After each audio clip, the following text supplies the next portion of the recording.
बिस्मिल्लाहिर्रहमानिर्रहीम। लमन इस्तिसाद मैं उस्ताद मलिक। नाज़रीन, आज पंजाब असम्बली में वज़ीर खुराक पंजाब बिलाल यासीन ने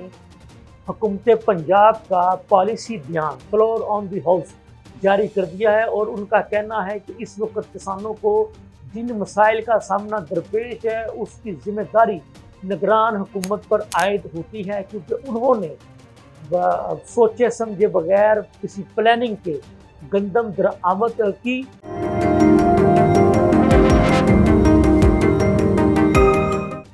और जबकि उनको पता भी था कि हमारे अपने मुल्क की जो गंदम है वो भी अप्रैल में तैयार हो जाएगी, तो उनका ये भी ऐलान था कि जी किन लोगों के कहने पर ये गंदम महंगे दामों दरामद की गई, उन तमाम अनासर को असम्बली की जो फैक्ट फाइंडिंग रिपोर्ट है उस रिपोर्ट को पब्लिक किया जाएगा, कौम के सामने लाया जाएगा, असम्बली अरकान के सामने उस रिपोर्ट को रखा जाएगा। एक पॉइंट उनका ये था। दूसरा पॉइंट उनका ये था कि जी हुकूमत पंजाब किसानों से गंदम का एक एक दाना खरीदेगी, और उनका ये भी मौक़िफ़ था बेशक बारिशों की वजह से या किसी वजह से अगर गंदम गीली भी हो जाएगी या सूखी रहेगी तो भी हुकूमत जो है वो छोटे काश्तकारों का खुसूसी तौर पर ख्याल रखेगी और उनके साथ किसी भी किस्म की ज़्यादती नहीं होने देगी। और उनका ये भी कहना था कि हुकूमत का ये प्लान है कि जो हुकूमत ने किसान कार्ड जो मुतारफ़ करवाया है मुस्लिम नून के कायद मियां नवाज शरीफ साहब की तस्वीर के साथ, उस किसान कार्ड की वजह से वो जो छोटे काश्तकार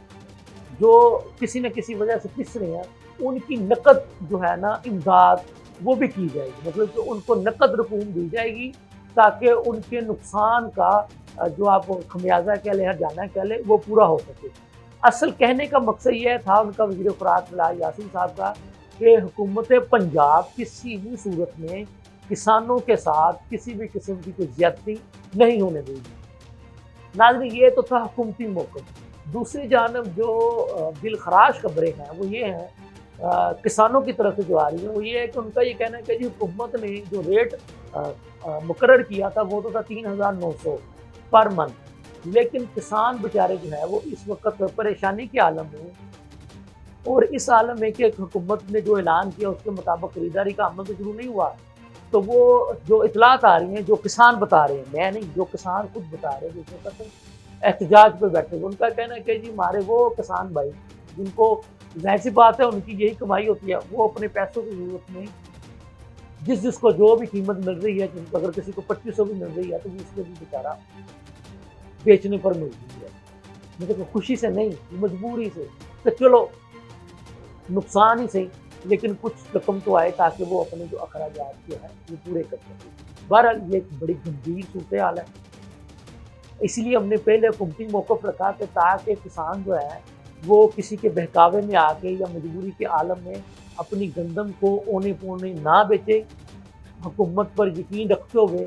वो अपनी गंदम की वही कीमत लें जो उनकी बनती है ताकि उनका कम से कम नुकसान हो। मैं उम्मीद करता हूँ कि किसानों का नुकसान नहीं होगा। जैसे वज़ीर खुराक ने floor on the house, bar bar floor on the house इसलिए कह रहा हूँ कि ये गवर्नमेंट की एश्योरिटी होती है कि ताकि वो जो फ्लोर ऑन दी हाउस जो पॉलिसी बयान देते हैं तो उसको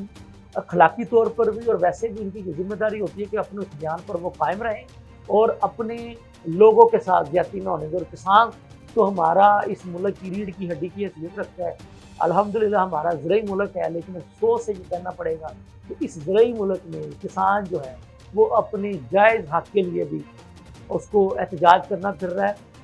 और उसको एक अपने पुरअमन एहतजाज की वजह से भी जो है ना वो हथकड़ियाँ जो है वो सहनी पड़ रही हैं, तशद्दुद भी सहना पड़ रहा है, जो कि मैं समझता हूँ कि एक मुंतखब जमहूरी हुकूमत को ये ज़ेब नहीं देता कि वो अपने किसानों पर लाठीचार्ज करे, उनकी गिरफ्तारियाँ करे। तो ये तो एक बदतरीन आमलीत की एक निशानी हुई ना। आप उनसे बामकसद मुज़ाकरात एक अच्छे बातचीत के ज़रिए आप उनकी बात को माने। जो अवाम होते हैं या मुख्तलिफ शोबा जात के जो लोग होते हैं वो अपनी हुकूमत वक़्त से अपने जायज़ मुतालबात के मनवाने के लिए एहतजाज नहीं करेंगे तो कहाँ जाएंगे। तो ये कोई तुक नहीं बनता कि हुकूमत वक़्त जो है वो उन पर जो है ना वो रियासी मशीनरी इस्तेमाल करना शुरू कर दे। तो मैं समझता हूँ کہ جن لوگوں نے یا جن لوگوں کے کہنے پر کسانوں کی گرفتاریوں کا عمل شروع کیا گیا ان کو بھی سامنے لایا جائے گا، اور اگر جس نے کسانوں کے ساتھ زیادتی کی ہے، کسانوں کے ساتھ حکومت وقت بڑا دل کرتے ہوئے ان سے اس رویے کی معافی بھی مانگے گی اور کسانوں کے نقصان کا ازالہ بھی کرے گی۔ اس کے ساتھ ہی مجھے اجازت دیجیے، اللہ حافظ۔